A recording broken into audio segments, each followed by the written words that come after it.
யாழ் மறையலை தொலைக்காட்சி நேயர்களுக்கு அன்பு வணக்கம். மீண்டும் ஒரு கருத்துக்களம் நிகழ்விலே உங்களை சந்திப்பதில் நாங்கள் மகிழ்ச்சி அடைகின்றோம். இன்றைய நாளில் பெர்னாண்டோ ஜீவானந்தம் சதானந்தம் இங்கே வருகை தந்திருக்கின்றார். அவரை நான் அன்போடும் மகிழ்ச்சியோடும் வரவேற்றுக் கொள்கின்றேன். வணக்கம். வணக்கம். முதலில் உங்களை பற்றிய ஒரு சிறிய அறிமுகத்தை எங்களுடைய யாழ் மறையலை தொலைக்காட்சி நேயர்களுக்காக வழங்குங்கள். முதலிலே நான் என்னை பற்றி கூறுவதாக இருந்தால், எனது பெயர் பெர்னாண்டோ ஜீவநாயகம் சதானந்தம். இந்த பேரிலேயே ஒரு சின்ன ஒரு சிக்கல் உருவாகிறது வளமே. பெர்னாண்டோ என்ற பெயர் என்னுடைய தந்தையாருடைய பெற்றார் அவர்களுக்கு சூட்டிய பெயர் சின்னத்துரை. அவர் பின்பு கல்வி கற்று பிரிட்டிஷ் அரசாங்கத்தில் உடையார் ஆக வேலைக்கு சேர்ந்த வேளையிலே சின்னத்துரை என்ற பெயரை மாற்றி அந்த காலத்துக்கு உரிய முறையிலே ஆண்டனி பெர்னாண்டோ என்று சொல்லி தன் பெயரை மாற்றிக்கொண்டார். அதன் காரணமாகத்தான் அவர் எஃப்ஏ பெர்னாண்டோ என்று சொல்லி ஃப்ரான்சிஸ் ஆண்டனி பெர்னாண்டோ. ஃப்ரான்சிஸ் என்ற அவருடைய தந்தையாருடைய பெயர். அவர் ஒரு விதானியார், இவர் உடையாராக இருந்தவர். அப்போ அவர்கள் காலங்காலமாக குடும்ப ரீதியாகவோ அல்லது உத்தியோக ரீதியாக அந்த தலைமைக்காரன், கிராம தலைமைக்காரன் என்ற அந்தஸ்துகளிலே தான் அவர் இருந்தார். எனது தாயார் அவருக்கு பேர் மார்கரெட். அவருடைய தகப்பனார் எடுத்துக்கொண்டால் அவர் ஒரு பிரிட்டிஷ் அரசாங்கத்திலே ஒரு போலீஸ் கான்ஸ்டபிளாக இருந்தவர். ஆனால் அவர் அந்த இதிலும் பார்க்க கூடுதலாக அவர் ஒரு கலைஞர். அவரை அண்ணாவி என்று சொல்வார்கள். அவரை அப்பாலை அண்ணாவி என்றால் ஆனக்கோட்டை அவர்கிட்ட புறப்படம். அவருடைய வழித்தோன்றல் தான் நானும். அதாவது எனது தாயார் ஆரம்ப காலங்களில் யாழ்ப்பாணத்தில் இருந்து மனம் முடித்து முல்லைத்தீவிலே அளம்பில் குடியேறின காலங்களிலே அங்கே மிகவும் பின்தங்கிய ஒரு கிராமம். அந்த காலத்திலே அந்த பூசைகளில் லத்தீன் ஆசையில் பாடல்கள் பாடுற காலங்களில் அங்கே ஒரு கொயரண்டு சொல்லி இல்லாட்டிலும் அங்கே உள்ள பெண்கள் எல்லாரையும் சேர்த்து ஆண்கள் எல்லாரையும் சேர்த்து இந்த பெருநாள் காலங்களில் குறிப்பாக இந்த பாடல்களுக்கு முன்னுதாரணமாக முன்மொழிவாக இருந்தவர். இப்போ நான் சின்ன வயதில் எனக்கு விருத்தஞ்ச காலங்களில் இருந்து கிட்டத்தட்ட 4ஆம் 5ஆம் வகுப்பு படிக்கிற காலங்களில் இந்த பூசையில் லத்தீன் பூசை நடக்கும்போது அப்போ ஒரு பாரம்பரியம் இருந்தது. ஒரு சிவ புத்தகத்தை வச்சு நாங்கள் அந்த பூசைன்ற கொமெண்ட்ரி மாதிரி வாசித்து கொண்டிருப்போம். அந்த வாசிக்கிறதுக்கு என்னை அவர்கள் நியமிக்கிறார்கள். ஏனென்றால் அந்த நேரத்தில் எனக்கு ஒரு குரல் வளம் இருந்தபடியால். அதற்கு பிறகு சத்பிரசாத ஆசீர்வாதம் முடிஞ்ச உடனே அங்கே அதை வைத்துவிட்டு அந்த ஸ்துதி பாடல்கள் பாடுறது. அந்த பாடல் ஒரு பஜனை மாதிரி இருக்கிறது. அந்த பஜனைக்கு முன்மொழிவு பாடலை நானும் என்னுடைய இன்னொரு சிநேகிதனமாக சேர்ந்து பாட மக்கள் எல்லாருமா சேர்ந்து ஸ்துதிக்கப்படுவதாக பாடுவார்கள். சர்வேஸ்வரன் என்று நாங்கள் பாட ஸ்தூதிக்கப்படுவதாக அப்படியே அந்த ஒரு பஜனையாக போய்கொண்டிருக்கும். அதன் பிறகு அது நிறைவேறுகிறது. இப்போ அப்படியான பாடல்கள் எல்லாம் என்னை பாவித்தார்கள். அந்த நேரத்திலேயே எனக்கு ஒரு குரல் வளம் இருந்ததும் எனக்கு ஒரு ஆர்வம் இருந்தது. அதன் பின்பு 6ஆம் வகுப்பு படிக்கிற காலத்திலே நான் வித்யானந்தா கல்லூரி என்று முள்ளியாவளையில் படிக்கிற நேரத்தில் அங்கே சங்கீதம் ஒரு பாடமாக படிப்பித்தவர்கள், கர்நாடக சங்கீதம். அங்கே ராஜலிங்கம் என்ற பேரில் ஒரு ஆசிரியர் இருந்தவர். அவர் ஒரு சங்கீத பூசணன், இந்தியாவிலே சங்கீத பூசணன் எடுத்தவர். அவர்கிட்ட நான் சங்கீதம் படிக்கும்போது எனக்கு இயல்பாக இருந்த ஆற்றலோ என்னமோ அந்த அவர் படிப்பிக்கிற காலத்தில் ஒரு 3 வருஷம் அவர்கிட்ட அந்த பள்ளிக்கூடத்தில் படிக்கிற நேரத்தில் சங்கீதத்தில் வர்ணம் என்ற அந்த தரம் வரைக்குமாக நான் சங்கீதம் படித்தேன். அந்த நேரத்தில் எனக்கு இயல்பாகவே ஒரு லய ஞானமும் வந்திருந்தது. அதன் பிறகு நான் இளவாலை சென்ட் ஹென்ரிஸ் காலேஜில் ஓயல் வகுப்புகள் படிக்க வந்த காலத்தில் அந்த சங்கீதத்துண்ட கல்விகளிலேருந்து கொஞ்சம் விடுபட்டு இருந்தேன். ஆனால் பள்ளிக்கூடத்தில் அது கத்தோலிக்க பள்ளிக்கூடம் என்றபடியால் பூசைகள் மற்றும்படி அயல் கிராமங்களில் உள்ள பெருநாள்களுக்கு பாடல்களுக்கு போகும்போது அந்த கொயரோடு சேர்ந்து நானும் போகிறேன். அந்த நேரத்தில் ஃபாதர் கஸ்டன் அல்வைனஸ் என்ற ஒரு மேற்றாசனத்தில் இருந்த குருவானவர். அவர் ஒரு சங்கீத மேதை. அப்போ அவர்கிட்ட நான் படிக்கும்போது அச்சுட்டாக அந்த தாள லயங்கள் அந்த ராகங்கள் அதுகளை நான் அதை கிரகித்து கொண்டிருந்தேன். அதே எனக்கு ஒரு மிகவும் வளமான ஒரு நிலையை உருவாக்கியிருந்தது. அதன் பிறகு ஓயல் படித்த பிறகு கேம்பஸில் போயிருந்தேன். பிரதினியா கேம்பஸில் பொறியியல் இடத்துக்கு தெரிவு செய்து அங்கே போயிருந்த நேரத்தில் அங்கே போது இந்த துறையிலேருந்து கொஞ்சம் விடுபட்டு இருந்தேன். அதன் பிறகு நான் கேம்பஸ் முடித்து இருந்த காலங்களில் ஒரு 2 வருஷம் நான் அந்த நேரத்தில் எங்களுக்கு நான் பொறியியல் படித்து பாஸ் பண்ணியிருந்தாலும் ஒரு 2 வருஷம் எனக்கு தொழில் இல்லாமல் இருந்தது. அந்த நேரங்களில் எனக்கு பொழுதுபோக்காக சில தொழில்களை அந்தந்த கூலி வேலைகள் கூட செய்து கொண்டிருந்தேன். அந்த நேரங்களிலே நான் சில கலை சம்பந்தமான விடயங்களிலும் ஈடுபட்டிருந்தேன். குறிப்பாக எங்களோட கிராமத்தில் உள்ள கிறிஸ்மஸ் கரோல் பாடல்களில் அதில் முக்கியமாக பங்கு பற்றி வருவேன். அந்த நேரங்களில் தபேலா வாசிக்கிற பூச நேரங்களில் நான் தபேலா வாசித்ததுண்டு. அந்த தபேலா வாசிக்கிறேன்டா எனக்கு எந்த விதமான கற்கனரையும் நான் இருந்ததில்லை. இந்த சொல்வார்கள் கண்ட சித்திக்கு வாசிக்கிறேன்னு சில பேர் சொல்லுவார்கள். அப்படியான ஒரு இதை வச்சுக்கொண்டு எனக்கு இயல்பாக இருந்த ஒரு லய ஞானத்தை மட்டும் வைத்துக்கொண்டு அந்த பூச நேரம் பூச பாடல்களுக்கு தபேலா வாசித்திருக்கேன். நீண்ட காலமாக வாசித்தேன். அதன் பிறகு அது மட்டும்தான் அந்த காலத்தில் பேருந்து நான் யாழ்ப்பாணம் வந்த பிறகு திருமணமாகி என்னுடைய தாயாருடைய சகோதரருடைய பிள்ளைகள் அவைகள் எல்லாரோடும் சேர்ந்து இந்த கலைத்துறையில் கூடுதலாக ஈடுபட துவங்கினேன். அதே நேரத்தில் நான் திருமணம் செய்து கொண்டது என்னுடைய தாய்மாமனுடைய மகளை. இப்போ தாய்மாமன் என்று சொல்லி கேட்கல, அவர் ஒரு புல்லாங்குழல் வித்துவான். அதாவது அண்ணாவியாருடைய மகன், அடுத்த தலைமுறை அவர் ஒரு புல்லாங்குழல் வித்துவான். அவருடைய முத்திரை எப்படி என்றால், இலங்கை வானொலி முதலாக இலங்கை தேசிய கீதத்தை தமிழில் பதிவு செய்த வேளையில் அந்த நேரத்தில் இலங்கை வானொலி என்று இருந்தது. நமோ நமோ தாய் என்றால் அந்த பாடல் ஆரம்பித்தது. அந்த பாடலுக்கு பக்கவாத்தியமாக புல்லாங்குழலை இசைத்தது என்னுடைய மாமனார். அந்த நேரத்திலே அவர் கொழும்பில் எக்ஸைஸ் டிபார்ட்மெண்ட்டில் வேலை செய்தவர் என்று நினைக்கிறேன் அந்த காலங்களில்.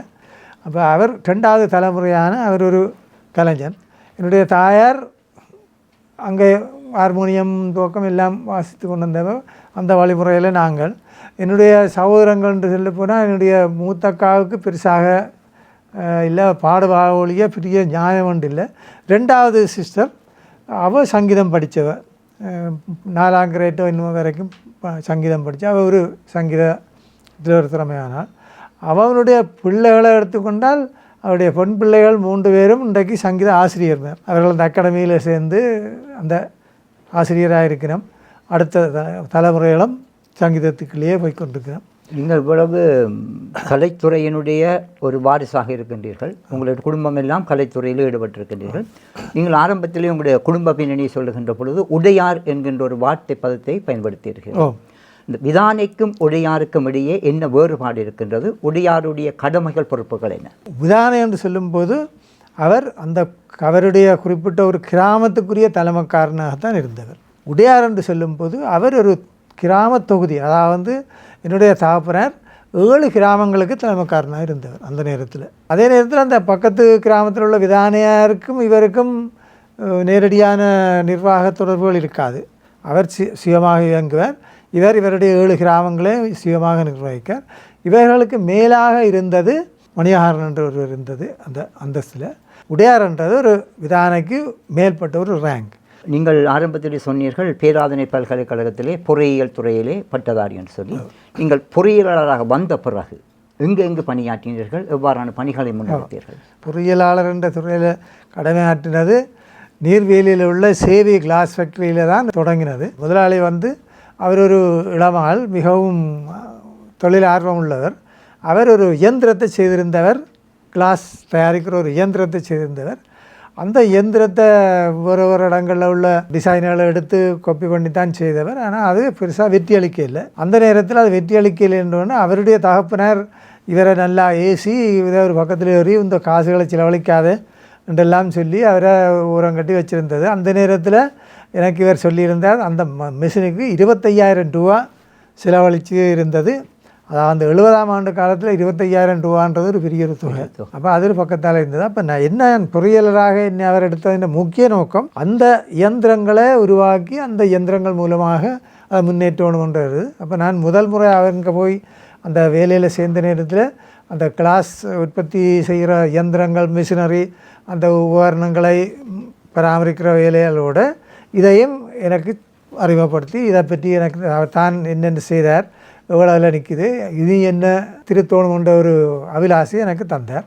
அப்போ அதன்படி எனக்கு பொறியியல் என்று சொல்லும்போது அதில் கிளாஸ் கண்ணாடி உற்பத்தி துறைக்கும் இதுக்கும் வித்தியாசம் இருக்குது. ஏன்டா கண்ணாடின்றது ஒரு வித்தியாசமான ஒரு பொருள். அதை உருக்கி அதை ஊதி வார்க்கிறது செய்கிறது. அப்போ அது கொஞ்சம் பிழைச்சாலே உடைஞ்சு போகக்கூடியது கண்ணாடி என்றால் அவங்களுக்கு தெரியும். அப்போ அப்படியான ஒரு நிலையில் அந்த இயந்திரத்தை சீர்படுத்துறதுக்காக கிளாஸ் தொழிலை பற்றி நான் கற்றறிந்து அதன் பிறகு இதை செய்ய துவங்கி கிட்டத்தட்ட ஒரு மாதம் அளவில் இதோட மினக்கட்டு அந்த நேரத்தில் எங்களுக்கு இந்த கணிப்புகள் கல்குலேஷன் என்று சொல்லி செய்கிற அளவுக்கு இல்லை. ஆனால் அந்த இன்னொரு மெத்தட் இருக்குது, ட்ரையல் அண்ட் எரர். அதாவது செய்து பார்த்து பிழைச்சா கொஞ்சம் கலைஞ்சால் அப்படியே சொல்கிற ஆங்கிலத்தில் ட்ரையல் அண்ட் எரர் மெத்தட் உண்டு.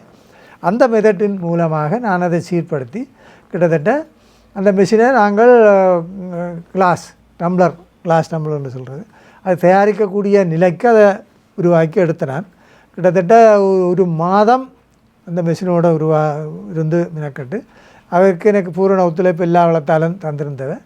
அதன்படி கிட்டத்தட்ட ஒரு நிமிஷத்துக்கு 7 டம்ளர் செய்யக்கூடிய முறையில் அந்த மிஷினை உருவாக்கி எடுத்தோம். அதாவது கிட்டத்தட்ட எல்லாம் மேனுவல், ஆட்டோமேட்டிக் ஒன்றும் இல்லை, மனித வளத்தாலேயே மனித இயல்பு. அது ஒரு ரிதமாக ஒரு தாள லயத்தின் வேகத்தில் போய்கொண்டிருக்கணும். அப்படி செய்யும்போது ஒரு நிமிடத்தில் 7 டம்ளர் செய்யக்கூடிய நிலைக்கு அதை உருவாக்கி அதை செய்து காட்டினேன். அவருக்கு மிகவும் திருப்திப்பட்டு மிகவும் சந்தோஷப்பட்டேன். அவர் அதுக்கப்புறம் அவர் என்ன செய்வார்ன்றால் அதை அப்படியே வச்சு போட்டு அதே மாதிரியாக இன்னும் 2 இயந்திரங்களை செய்விச்சார். கொழும்பில் அதுக்குரிய இதுகள் எல்லாத்தையும் செய்து இயந்திரங்களை செய்து 3 இயந்திரங்களை உருவாக்கி அதன் பிறகு அந்த 3 இயந்திரங்களாலே வந்த கிளாஸை செய்ய வழிக்கிட்டுத்தான் மார்க்கெட்டுக்கு போட வழிக்கிட்டவர். அது முடிந்து ஒரு சில காலங்களுக்குள்ள எனக்கு அரசாங்கத்தில் இரிகேஷன் டிபார்ட்மெண்ட்டில் ஒரு ட்ரைனிங் இன்ஜினியராக அப்பாயின்மெண்ட் கிடச்சது. அது நான் ரத்மராணையில் உள்ள பொறுப்பனர் ரோட்டுன்ற ஒரு ஒர்க் ஷாப்பில் அங்கே வாகனங்கள் திருத்துற வேலை தான் கூடுதலாக இருந்தது. அங்கே ஒரு 7 மாதம் வேலை செய்கிறப்ப நினைக்கிறேன், ஒரு ட்ரைனிங் இன்ஜினியர். அதன் பிறகு இன்ஜினியரிங் சர்வீஸ் போர்டால் எனக்கு தொழில் திணைக்களத்தில் மூல அளவிலான கிளாஸ் 3 பொறியியலாளர் பதவி எனக்கு கிடைச்சது. 1971ஆம் ஆண்டு டிசம்பர் மாதத்தில் 24ஆம் தேதி நான் அந்த வேலையை பொறுப்பேற்றேன். அங்கே நான் செய்த வேலை ஃபேக்ட்ரி இன்ஸ்பெக்டிங் இன்ஜினியர், தொழிற்சாலை பரிசோதனை இயந்திர பொறியியலாளர்ன்ற ஒரு பதவி தான் அங்கே இருந்தது. அது என்ன மாதிரி என்றால் இலங்கையில் உள்ள தொழிற்சாலைகளிலே பணிபுரிகின்ற தொழிலாளர்களுடைய பாதுகாப்பு, உடல் நலம், சேமநலம், இந்த 3 விஷயங்களையும் கண்காணித்து அதை நடைமுறைப்படுத்துகிற தொழிற்சாலைகள் கட்டளை சட்டம் என்ற ஒரு சட்டத்தை நடைமுறைப்படுத்துகிற வேலை தான் அங்கே இருந்தது.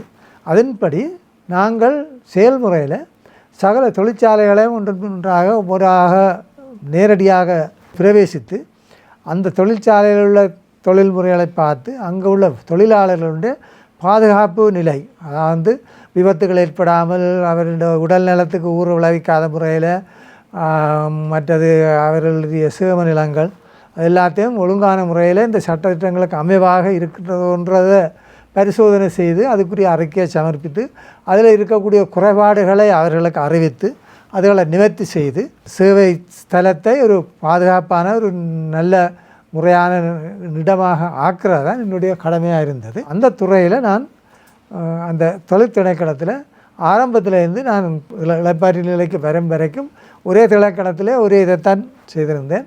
அந்த நேரத்தில் காலத்துக்கு காலம் சட்ட திருத்தங்கள் செய்கிற வேளைகளில் அந்த திருத்த சட்டங்களுடைய சகல துறை செயல்பாடுகளிலும் நான் நேரடியாக பங்களிப்பு செய்து வந்தேன். அந்த டிராஃப்டிங் செய்திருக்கோம். அதில் குறிப்பாக அந்த நேரத்தில் எந்த ஒரு சட்டத்தை எடுத்தாலும் அதை முதலில் டிராஃப்டிங் செய்கிறது ஆங்கிலத்தில் தான். எல்லாரும் சிவபாஷா எல்லாம் என்னன்னு சொன்னாலும் சட்ட வரைவு முதல் ஆங்கிலத்தில் செய்யப்பட்டு அதற்கு பிறகு மொழிமாற்றம் செய்து தான் தமிழுக்கும் சிங்களத்துக்கும் வர்றது நடைமுறையில் இருந்தது. அந்த நேரங்களில் அப்படித்தான் இருந்தது. அப்போ அதன்படி தமிழுக்கு மொழிமாற்றம் செய்யப்பட்ட இதுகளை சரிபுல பார்க்குற வேலையை தான் நான் ஆரம்பத்தில் செய்தேன். அந்த நேரத்தில் சட்டங்களை படித்து அதாவது 76ஆம் ஆண்டில் ஒரு பெரிய அளவிலான ஒரு அமெண்ட்மெண்ட்னு சொல்கிறது சட்ட திருத்தம் செய்யும்போது அந்த சட்ட திருத்தத்தின் முழு விடயங்களையும் நான் அதில் நேரடியாக தொடர்பட்டிருந்தேன்.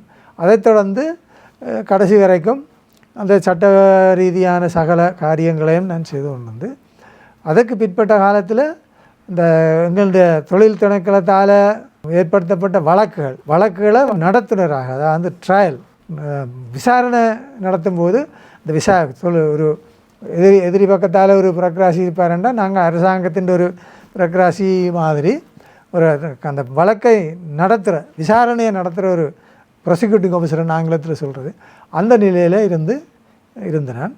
அதை தொடர்ந்து ஒரு நிறுவனம் தொழிலாளர் பாதுகாப்பு சுகமநலம் உடல்நலம் சுகமநலம் occupational safety and health institute, அது நீண்ட காலமாக ஒரு இழுபறியில் இருந்தது. அந்த இழுபறியில் இருந்த காலங்களில் அந்த நிறுவனத்தை உருவாக்கி தர சொல்லி எனக்கு ஒரு அழைப்பு விடுக்கப்பட்டது. அப்போ அதன்படி நான் அந்த நிறுவனத்தை கிட்டத்தட்ட அதில் ஒரு வருஷமாக நான் கூடுதலான ஈடுபட்டு அதில் ஏற்கனவே இழுபறிகள் இருந்தது. அந்த இழுபறியின் காரணமாக கலருடன் பல முரண்பாடுகள், பல போட்டிகள், பல விவாதங்கள் எல்லாத்துக்கும் முகம் கொடுத்து 2005ஆம் ஆண்டு ஏப்ரல் மாதத்தில் அந்த நிறுவனத்தை நாங்கள் ஆரம்பித்தாங்கள். அதாவது அந்த ஆரம்பித்த நாள் என்னென்றால் சர்வதேச தொழிலாளர் பாதுகாப்பு தினம்னு சொல்லி ஒன்று இருக்குது. அது முதலாக 2004ஆம் ஆண்டு தான் சர்வதேச தொழில் நிறுவனத்தால் உருவாக்கப்பட்டது. அடுத்த வருஷம் நாங்கள் இதை உருவாக்கினாங்கள். அந்த நாளில் அதாவது சித்திரை மாதம் 28ஆம் தேதி ஒவ்வொரு வருஷமும் அது கொண்டாடப்படுறது. அந்த நாளையொட்டி தான் செய்தது. அந்த நேரத்தில் அதைத் தொடர்ந்து நான் ஒரு வருடம் அந்த நிறுவனத்துக்கு பொறுப்பாளராக இருந்து அதன் பிறகு நான் அரசாங்க சேவையிலேருந்து இளைப்பாறி வந்துட்டேன். இளைப்பாறி வந்த பிறகு தனியார் துறையில் நான் சேவையாற்ற துவங்கினேன். தனியார் துறையில் இருக்கும்போது நானோட ஒரு கம்பெனி, அதாவது இலங்கையில் மின் உற்பத்தி நிலையங்கள் உருவாக்குற ஒரு கம்பெனி, அந்த கம்பெனியில் நான் ஒரு பொறியியலராக சேர்ந்திருக்கும் போது கரவல்பட்டி என்ற இடத்துல உள்ள கம்பைன் சைக்கிள் 300 மெகாவாட் டீசலில் ஓடுற ஒரு மின்சார நிலையம் உருவாக்குறது. அந்த மின்சார நிலைய அதாவது இன்ஸ்டலேஷன் ஆங்கிலத்தில் சொல்கிறது, அந்த கம்பெனி தான் அதை செய்தது. அதில் நான் அங்கே மெட்டீரியல் இன்சார்ஜாக இருந்தேன். அந்த பொருட்களுக்கு, அதாவது அதுக்குரிய உதவி பாகங்கள், அதுக்குரிய சகல பொருட்களும் இறக்குமதி செய்யப்பட்டதும் உள்ளூரில் தயாரிக்கப்பட்டதும் எல்லாம் அந்த ஆட்டுக்கு வந்து நான் பொறுப்பேற்று அதன் பிறகு நான் அதை இஷ்யூ பண்ணுற ஒரு பொறுப்பில் இருந்தேன். நான் கிட்டத்தட்ட ஒரு 40 மாதம் அந்த கம்பெனியில் நான் வேலை செய்து அந்த ப்ராஜெக்ட் முடிஞ்ச நேரத்தில் நான் அதிலேருந்து விலகி இருந்தேன். இருந்தாலும் என்னுடைய அந்த ஆரம்ப தொழிலாளர் சுகாதாரம், இந்த பாதுகாப்பு, உடல்நலம் என்ற தொழிலை நான் தொடர்ந்தும் அதை செய்து கொண்டு வந்தேன் தனிப்பட்ட முறையில். அந்த நேரங்களில் நாங்கள் அந்த கொதிகலன்கள், ஆபத்தான இயந்திரங்கள் சம்பந்தமான சில பராமரிப்பு வேலைகள், சில காட்சிப்படுத்தல்கள் எல்லாம் செய்து கொண்டு வந்தேன். இன்னும் அதை தொடர்ந்து நான் அதை செய்து கொண்டு தான் இருக்கிறேன். அதாவது நான் ஆரம்ப காலத்தில் இருந்து இந்த வரையில் பார்த்தீங்கன்றால் அந்த தொழிலாளர் சுகநலம் பாதுகாப்பு உடல்நலம் என்றதில் 73ஆம் ஆண்டு டிசம்பர் துவங்கி இன்றும் அதை தொடர்ந்து செய்து கொண்டிருக்கேன். கிட்டத்தட்ட 53 ஆண்டுகளுக்கு மேலாக அதே தொழிலை நான் தொடர்ந்து அதை செய்து கொண்டிருக்கேன். உங்களுடைய இந்த கல்வி தொடர்பான அந்த அறிவை சரியான முறையிலே எங்களுடைய சமூகத்துக்கு நீங்கள் கொடுத்திருக்கின்றீர்கள். இந்த பொறியியல் துறை கப்பால் நீங்கள் கலையிலே ஆர்வம் உள்ளவராக இருக்கின்றீர்கள். எவ்வாறு உங்களுக்கு இந்த கலைத்துறை சார்ந்த ஆர்வம் ஏற்பட்டது? கலைத்துறையை பொறுத்தளவில் நான் சிறு வயதிலேருந்தே இதிலே எனக்கு ஒரு ஹொபி, அதாவது ஒரு பொழுதுபோக்காகவோ அல்லது நான் இதை ரசிக்கிற ஒரு நிகழ்ச்சியாகத்தான் இருந்தேன். அதில் எங்களோட கிராமங்களில் உள்ள நாடகங்கள், கலை நிகழ்ச்சிகள் இருந்தால் அதில் ஏதோ வகையில் பங்கு பெற்றி கொண்டு இருந்தேன்.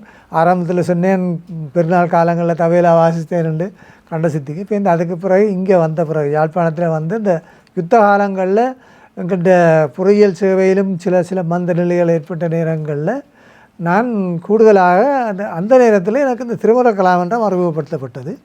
அப்போ திருமண கலாமன்றம் அறிமுகப்படுத்தப்பட்ட நேரத்தில் நான் இந்த திருமண கலாமன்றத்துக்குள்ளே வந்து பார்க்குறீங்கள, அங்கே எனக்கு நான் ஆசைப்பட்டு இருந்த சகல விடயங்களும் இங்கே இருக்கிறத கண்டேன்.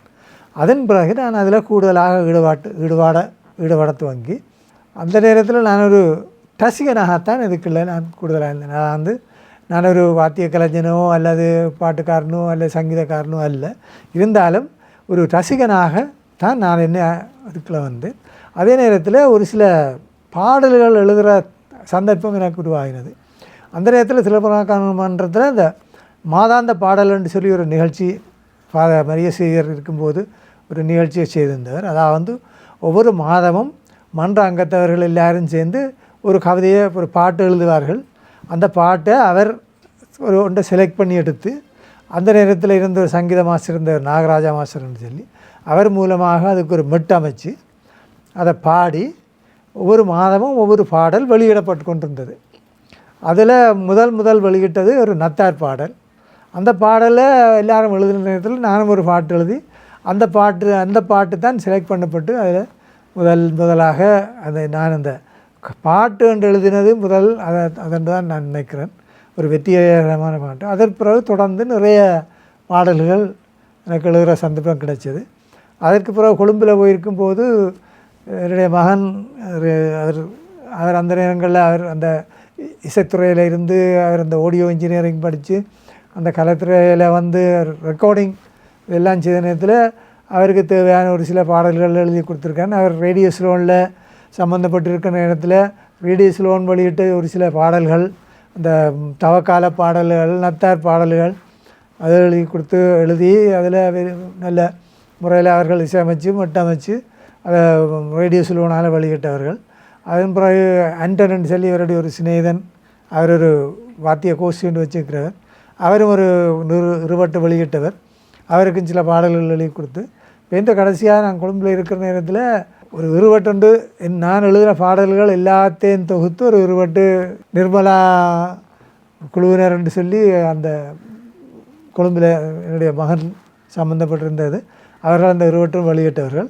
அதில் அதை தொகுத்து அதில் அந்த நேரத்தில் எனக்கு ஒரு பொன்னாடையும் போட்டு என்னை கௌரவித்தார்கள்.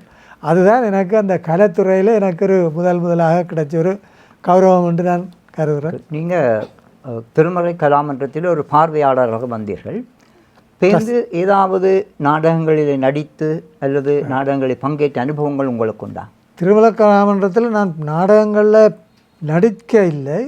ஆனால் ஒரு சில சந்தர்ப்பங்களில் ஃபாதர் மரியசேவியர் நாடகம் நெறிப்படுத்துகிற நேரங்களில் அவருக்கு உதவியாக அவரோடு சேர்ந்து ஒரு சில கலந்துரையாடல்கள் செய்து ஒரு சில மாற்றங்கள் ஒரு சில பங்களிப்புகளை நான் செய்திருக்கிறேன். ஆனால் அதே நேரத்தில் இந்த பெஷன் பிளேன்னு சொல்லும்போது படிக்கிற காலம் 1965ஆம் ஆண்டு 64ஆம் ஆண்டு காலங்களில் சென்ட் பேட்ரிக்ஸ் காலேஜில் அந்த மேத்யூஸ் பிளாக்னு சொல்கிறது அதுக்கு முன்னுக்கு நீண்ட மேடையை தயாரித்து அந்த நேரத்தில் பிஷப் ஹவுஸால் ஃபண்ட் பண்ணி இந்த பெஷன் பிளேயை பள்ளிக்கூட மாணவர்கள் பேட்ரிக்ஸ் மாணவர்கள் எல்லாரும் ஆசிரியர் எல்லாருமா சேர்ந்து நடத்தி இலவசமாக அது காட்சிப்படுத்தப்படுற ரெண்டு நாளைக்கு அல்லது ஒரு 2 நாள் நடக்கிறதுன்னு நினைக்கிறேன். அந்த இதில் நான் ஒரு செந்தூரியன் பாத்திரம் எடுத்து நடிச்சிருக்கிறேன். நான் உயரம் தோற்றவன்றபடியால் என்ன செந்தூரியன் நாடகத்தில் நான் செந்தூரியன் ஆக நடித்தேன். இப்போ முதல் வருஷம் வெற்றிகரமாக நடந்தது. 2ஆம் முறையும் அதே பாத்திரம் நான் நடித்தேன். அப்போ நேரத்தில் அட்வான்ஸுகள் படித்து கொண்டு வந்தேன். அதில் ஒரு சம்பவம் உண்டு, எனக்கு இன்றைக்கு ஞாபகம் இருக்குது. அது அடிக்கடி நான் எல்லாரோடும் பகிர்ந்து கொள்வது. நான் அந்த செந்தூரியனாக அந்த ஏடிஎம் பிடிச்சி கொண்டு அதில் நிற்கும்போது எனக்கு இருந்தால் போல் ஒரு மயக்கம் வந்துட்டு மயங்கி விழப்போறன்னு போல் எனக்கு தெரிஞ்சிட்டு. அப்போ திடீரென்று நான் என்ன செய்யறது தெரியாது. அப்போ உடனே எனக்கு பக்கத்தில் இருந்த இன்னொரு நடிகர் அப்போ அவருக்கு சின்னன் மச்சான் எனக்கு மயக்கம் பெறப்போது நல்ல பிடியடான்னு சொல்லி டக்கண்டு நான் இந்த இதையும் பிடிச்சி கொண்டு அவற்றை ஏடிஎம் பிடிச்சி கொண்டு பின்னுக்கு நாங்கள் தகவலை உடனடியாக கொடுத்து பின்னுக்கு இருந்த இன்னொரு சோல்ஜர் ஓசத்தோடு நின்றவர் அவர் டாக்கண்டு வந்து என்னட்ட இதை வேண்டிக் கொண்டு என்ன நைஸாக பின்னுக்கு எடுத்து என்னை கொண்டு எனக்குரிய முதலுதவியை செய்தார்கள். ஆனால் இவ்வளவும் நாடகத்தில் இருந்த சக நடிகர்களுக்கோ அல்லது பக்கவத்தியாரருக்கோ எவருக்குமோ எதுவுமே நடந்தது தெரியாத முறையில் நாங்கள் செய்து முடிச்சிட்டோம். எந்த வித குழப்பம் இல்லாமல் அது நடந்து முடிஞ்சது. இப்போ அவர்கள் என்னை கொண்டு என்ன படுக்க வச்சு நான் ஒரு 5 நிமிஷத்தில் நான் முழித்து வந்துட்டேன். புனித பத்திரிகையார் கல்லூரியிலே திருப்பாடலும் காட்சியை பற்றி சொன்னீர்கள். அந்த வேளையிலே அந்த ஆக்கத்தை அந்த மேடையேற்ற நிகழ்வை யார் நெறியாளர் செய்தார்கள்? அந்த நேரத்தில் எங்களோட ரெக்டராக இருந்தவர் ஃபாதர் ஜீவரட்னம் உண்டு. அவர் தான் அதை பிரதான நெறியாளராக நெறியாற்று. இப்போதைய காலத்துக்குரிய சவுண்ட் சிஸ்டமோ லைட் சிஸ்டமோ அதுகள் பெரிய அளவில் இருக்கே இல்லை. ஆனால் அந்த நேரத்தில் இருந்த வளங்களை கொண்டு ஸ்பாட் லைட்டுகள் அதுகளெல்லாம் வச்சு எல்லாம் செய்தாங்க. அப்போ நான் நடிக்கிற காலத்தில் ஒரு விஷயம் நடந்தது. அதுக்கு முற்பட்ட காலங்களில் நடிக்கும்போது ஜேசுநாயருக்கு நடித்தவர் சிலுவையில் ஏற்றினார்கள். நான் நடிக்கிற 2 வருஷமும் அந்த நடிக்கிறவர் ஏற்ற இல்லை. நான் அந்த சிலுவை சுமந்து அந்த காட்சி வந்த பிறகு ஒரு சிறுவத்தை தான் அங்கே ஏற்றினது. காரணம் என்னென்றால், அதுக்கு சொன்ன காரணம் என்னென்றால், ஒரு நடிகன் நடிக்கிறவரை ஏற்றி விடக்குள்ள அங்கே ஆடியன்ஸில் இருக்கிறவர்கள், குறிப்பாக இந்த வயது போன பெண்கள் அவர் எல்லாரும் கும்பிட்டு பிரார்த்தனை செய்ய துவங்குகிறார்களாம். அந்த ஒரு மனிதனை வழிபட துவங்குகிறார்கள். அது ஒரு நல்ல விஷயம் அல்லன்ற ஒரு கருத்தை வச்சுக்கொண்டு அந்த நேரத்தில் சேர்ந்து நான் நடித்த 2 வருஷமும் சிறுவத்தை தான் நிவர்த்தி நிறுத்துகிறேன். அப்போ அந்த நேரத்தில் அவர்கள் அதை வணங்கி வழிபாடுகளை ஆராதனைகளை செய்தார்கள். மனிதர்கள் நடிக்கின்ற திருப்பாடல் காட்சிக்கு முதல் இந்த உடக்கு பாசன்ற ஒரு நிகழ்வு ஒன்று நடைபெற்றது. அதை பற்றிய அனுபவங்கள் உங்களுக்கு இருக்கின்றது? அது நான் உடக்கு பாசம் முதல் நான் பார்த்தது முல்லைத்தீவில். பழம்பில் கிராமத்திலேருந்து முல்லைத்தீவு 7 மைல் தூரத்தில் இருக்கிறது. அந்த உடக்கு பாஸ் பொம்மைகளை வச்சு அதை என்ன மாதிரி செய்கிறவர்கள் என்றால், இந்த பசாம் இருக்குதானே, இந்த பசாம் வாசிக்கப்பட்டு கொண்டு இருக்கும். ஒருத்தர் வாசித்து கொண்டிருப்பார். அந்த 8 பசாமே 8 பேர் மாறி மாறி வாசித்து கொண்டிருப்பார்கள். அப்போ முதல் நாள் அந்த வியாழக்கிழமை அந்த பசாம் வாசிக்க துவங்க இந்த பாசம் துவங்குவார்கள். அந்த பசாம் வாசிக்கிற நேரத்தில் அந்த பசாமில் என்னென்ன விஷயங்கள் வருவதோ அந்த விடயங்களை அந்த பொம்மைகள் கூடாக இவைகள் அதை காட்டி கொண்டிருப்பார்கள். அதைத்தான் அந்த உடக்கு பாஸ்ன்னு சொல்கிறது. அப்படி செய்து 2ஆம் நாளில் ஜேசுநாயர் பிடிபட்டு போகும் வரைக்கும் அந்த முதல் நாள் வியாழக்கிழமை பாஸ் நடக்கும். அதுக்கு பிறகு வெள்ளிக்கிழமை காலமே இந்த சிலுவை சுமந்து போகிற அந்த காலமே அந்த கட்டூனில் கட்டி அடிக்கிறது அதுகளெல்லாம் நடக்கும். அதற்கு பிறகு மத்தியானம் வெளியால் போகிறது, சிலுவை சுமந்து கொண்டு போகிறது. சிலுவை சுமந்து கொண்டு போகிறது என்ன மாதிரி என்றால், அந்த வாகனம் கொண்டு அந்த நேரத்தில் மாட்டு வண்டிலாம் இந்த மாட்டு வண்டியில் எல்லாம் ஏற்றி அதை வச்சுக்கொண்டு இந்த சிலுவை சுமந்தபடி அவர் ரோட்டால் கிராமம் முல்லைத்தீவு நகர் எல்லாம் தூரத்துக்கு வலம் வருகிறார். அதே நேரத்தில் தேவமாதா என்ற சிறுவமும் இன்னொரு பக்கத்தால் அதில் ஒரு கண்டத்தில் அந்த தேவமாதா சிலுவை சுமந்து கொண்டு போகிற சந்திக்கிற ஒரு காட்சியை எங்கேயாவது ஒரு ரோட்டில் ஏதோ ஒரு சந்தியில் நடக்கும். அது அவன் கொண்டு வருவார்கள், இவரையும் கொண்டு போகிறது, 2 பேரையும் சிலுவை சுமந்து கொண்டு வருவார்கள். இப்போ அதுக்கு பிறகு ஊர்வலமாக இந்த எல்லாம் போய் கோயில் வளாவுக்குள்ளே போன பிறகு இப்போ பழையபடி இந்த சிறுவத்தை கொண்டு போய் அங்கே உள்ளுக்கு ஏற்றி போட்டு அந்த மிச்ச உடக்கு பாசை கொண்டு மிச்ச சிலுவை சுமந்த பிறகு சிலுவையில் ஏற்றுறது எல்லாம் செய்து மிச்ச சிலுவையில் இறக்குறது அதுகளெல்லாம் அதே உடக்கு பாசை நடந்து கொண்டிருக்கோம். நீங்கள் இவ்வளவு தூரம் உங்களுடைய பணியிலும் கலைத்துறையிலும் பணியாற்றி இருக்கிறீர்கள். தற்பொழுது நீங்கள் இந்த துறையிலே எவ்வாறான பணிகளை முன்னெடுக்கின்றீர்கள்? நான் இடையில் பிற்பட்ட காலங்களில் நான் அந்த காலம் அதுக்கு பிற்பட்ட காலங்களில் இடையில் ஒரு கொஞ்சம் காலம் அதை இதுலேருந்து கொஞ்சம் விடுபட்டு இருந்தேன்னு தான் சொல்லலாம்.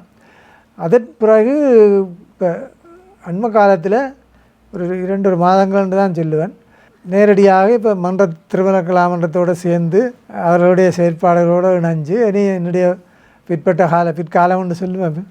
அதை இப்படியே கழிக்கலாம்னு நினைப்போடு இதில் இங்கே சேர்ந்துருக்கிறேன்னு சொல்லலாம்.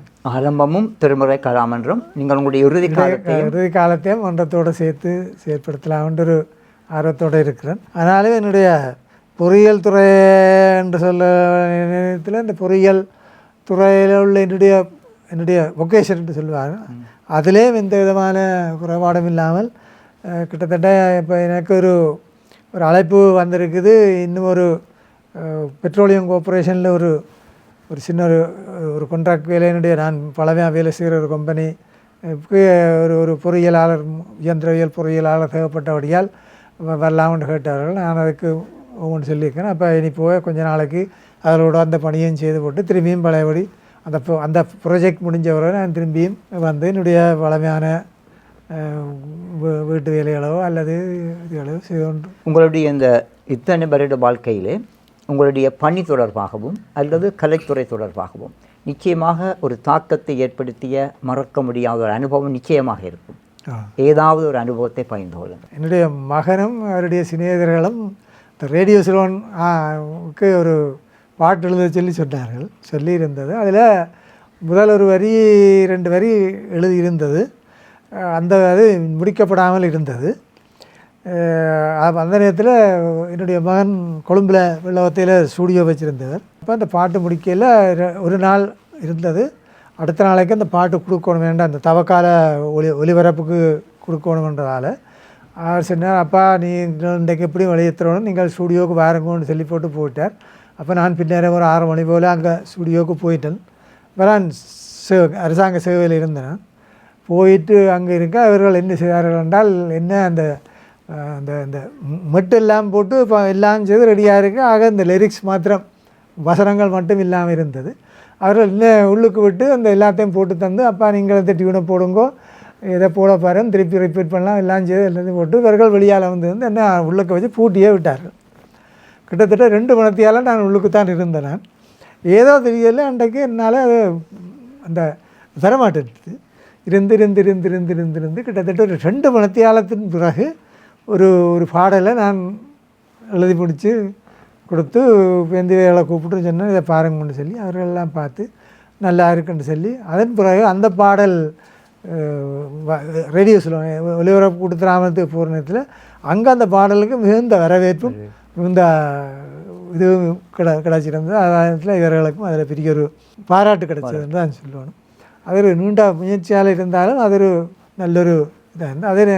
அதனுடைய அந்த இந்த செயல்பாடுகளில் ஒரு மறக்க முடியாத ஒரு அனுபவம் உண்டு தான் நான் அதை சொல்லலாம். நீங்கள் நீண்ட காலம் கலைத்துறையில் இருக்கின்றீர்கள். உங்களுடைய ஆரம்பகால கலைத்துறையிலே இளையோருக்கு இருந்த ஈடுபாடு அல்லது இப்பொழுது இருக்கின்ற கலைத்துறையிலே மக்களுக்கு இருக்கின்ற ஈடுபாடு எப்படி இருக்கின்றது? ஆரம்ப காலங்களிலே நான் அறிஞ்ச அளவில் எனக்கு தெரிந்த அளவிலே கலைத்துறையை பொறுத்தளவில் கிராமிய மட்டத்தில் பார்க்க போனால் கூத்து தான் ஒரு பிரதான கலைத்துறையாக இருந்தது. கிராமங்களில் நாட்டுக்கூத்து, தென்மோடி கூத்து, குறிப்பாக எங்கள பகுதிகளில் தென்மோடி கூத்து, அதில் சில இடங்களில் காத்தான் கூத்தும் பாடினார்கள். சிந்து நடை கூத்து, எங்களை அயல் கிராமத்தில் சிந்து நடை கூத்து பாடுறவர்கள். எங்களுடைய கிராமத்தில் பெரிய அளவில் கூத்தொண்டு இல்லாட்டிலும் எங்களோட தொடர்புட்ட கலைஞர்கள் நிறைய பேர் அந்த கூத்துகளோடு இருந்துக்கணும். ஒரு நாடகமோ அல்லது ஒரு நிகழ்ச்சி நடக்கிறதா இருந்தால் ஒரு மேடை, ஒரு அரங்கு போடப்பட்டிருக்கும். அந்த நேரத்தில் அந்த இப்போத்தே காலம் மாதிரியான சவுண்ட் சிஸ்டம் அது ஒன்றும் இல்லை. அந்த பாக்ஸ் மைக் என்று சொல்லுவார்கள். மற்றது இரும்பு குழாயில் உள்ள இது பேட்ரி ஆம்ப்ளிஃபயர், வேல் செட்டு, அதுகள்லாம் அந்த காலத்தில் இருந்தது. அப்போ அது என்ன செய்வார்கள் என்றால் 2 மைக் கட்டி தூக்கப்பட்டிருக்கும், அங்கே விஜயம் ஓடக்கூடியதாக இருக்கும். அப்போ நடிக்கிறவர்கள் என்ன செய்வார்கள் என்றால் தன்னுடைய வசனம் நடிக்கிறவர்களும் வரைக்கும் நைஸாக அந்த மைக்குக்கு முன்னால் வந்து நின்று தான் அந்த வசனங்களை பேசி நடிப்பார்கள். அப்படி போய் வந்து கொண்டே இருப்பார்கள். சில வேளைகளில் அந்த மைக் அந்த ஸ்டாண்டில் வச்ச மைக் கண்டால் அப்படியே இருக்கும். அவர்கள் வந்து பேசுகிற நேரங்கள் வருவார்கள். அப்படி தான் அந்த காலத்தில் நடத்தி கொண்டு வந்தது.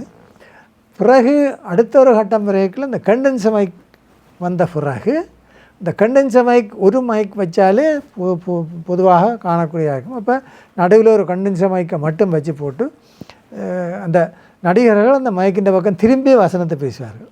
அங்கால பேசாமல் அந்த மைக்கின்ற பக்கம் இருக்கிறது அதுக்கு வசனம் பேசிக்க இங்கால திரும்பி பேசி நடித்தார்கள். பாடல்களும் அப்படி இருந்தது. பக்கவாத்தியங்கள் வந்து ஹார்மோனியம் அதுகள் வந்து புறம்பாக இருக்கும். இந்த ஹார்மோனியத்துக்கு புறம்பாக மைக் வைக்கிறேன்னு இல்லை, இந்த மைக்கில் தான் அதெல்லாம் நடந்து கொண்டிருக்கும். மிருதங்கம் அல்லது தபேலா. அதே வேளையில் கச்சேரிகள் இசைக்கச்சேரிகள் எது நடக்கிறதா இருந்தால் அது அவர் இருந்த ஏரியாவில் பாடுறதுன்றபடியால் அது ஒரு பிரச்சனையாக இல்லை. அது மைக்கை வச்சு போட்டால் செய்வார்கள். நாடகங்களுக்கு தான் இந்த சிக்கல்கள் இருந்தது.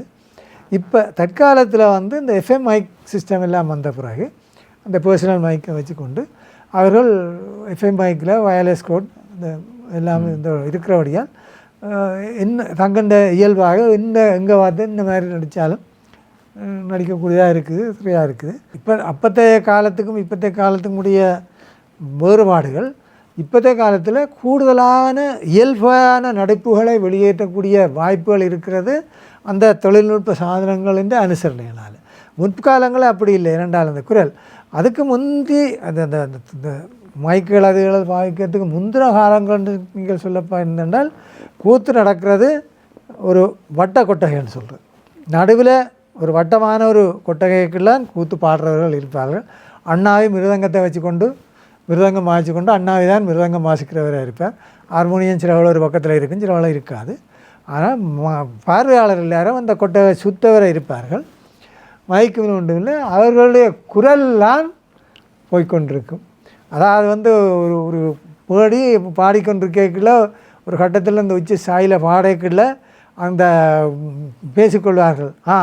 அவனுக்கு கண்டம் திறந்துட்டு என்றால் அவற்றை உச்ச இது வந்துட்டு அதாவது பின்னுக்குள்ளே இருக்கிறவருக்கும் கேட்கக்கூடிய அளவுக்கு உரத்த குரல்லையும் சாரீரத்தோடையும் தாளம் தப்பாமலும் லயம் தப்பாமலும் பாடுவார்கள் இந்த கூத்துக்காரர் நடிக்கிறதோடு சேர்த்து. அப்போதயத்தில் சொல்லுவார்கள் கண்டம் திறக்கிறதுன்னு சொல்லி ஒரு வசனம் பாதிக்கப்படுறது, கண்டம் திறக்கிறது. அப்படியான காலங்கள் இருந்தது. ஆனால் இப்போ அதுகள் எல்லாம் இல்லை.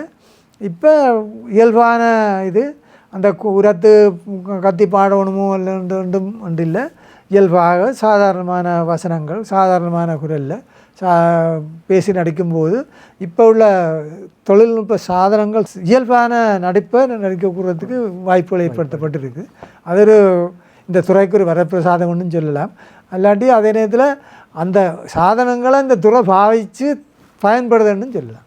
சின்ன காலத்தில் மிருதங்கம் வாசிக்கிறது அது இதுகளெல்லாம் செய்து பார்த்துறாங்கலாம். அது இந்த என்ன எடுத்துக்கிட்டால் எனக்கு ஒரு ஆசை, இந்த லய ஞானம் கொண்டு இருக்கபடியால் ஒரு மிருதங்கம் வாசிக்கணும் பழகணும் கொண்டு சொல்லி நான் மிருதங்கம் கொண்டு எடுத்து பழகிறதுவங்க கிட்டத்தட்ட 50 வயது தாண்டின பிறகு. அப்போ எல்லோரும் என்ன கேட்டார்கள், ஐயா உங்களுக்கு இந்த வயதுக்கு பிறகு இந்த கை வழங்குது உண்டு ஏதோ தெரியல. அந்த நேரத்தில் எனக்கு வாசிக்கக்கூட இருந்தது. ஒரு வருஷம் அப்படி பழகியிருப்பேன். ஒரு நட வாசிக்கிற அளவுக்கு பழகினான். பிறகு பொருளாதார கஷ்டம், நேரம் அது இதுண்டு பல காரணங்களால் அதை கைவிட வேண்டி வந்துட்டுது. எமது யாழ் மறையலை தொலைக்காட்சி கலையகத்துக்கு வருகை தந்து தன்னுடைய துறை சார்ந்த அனுபவங்களை எமக்கு வழங்கியிருக்கின்றார் பெர்னாண்டோ ஜீவநாயகம் சதானந்தம் அவர்கள். அவருடைய இந்த கருத்துக்களுக்கு எமது நன்றிகளை தெரிவித்துக் கொள்கின்றோம். தன்னுடைய நேரத்தை ஒதுக்கி இங்கே வருகை தந்து இந்த நிகழ்விலே கலந்து கொண்டமைக்காக யாழ் மறையலை தொலைக்காட்சி சார்பாக எங்களுடைய மனமார்ந்த நன்றிகளை கூறிக்கொள்கின்றோம். நன்றி. தேங்க்யூ.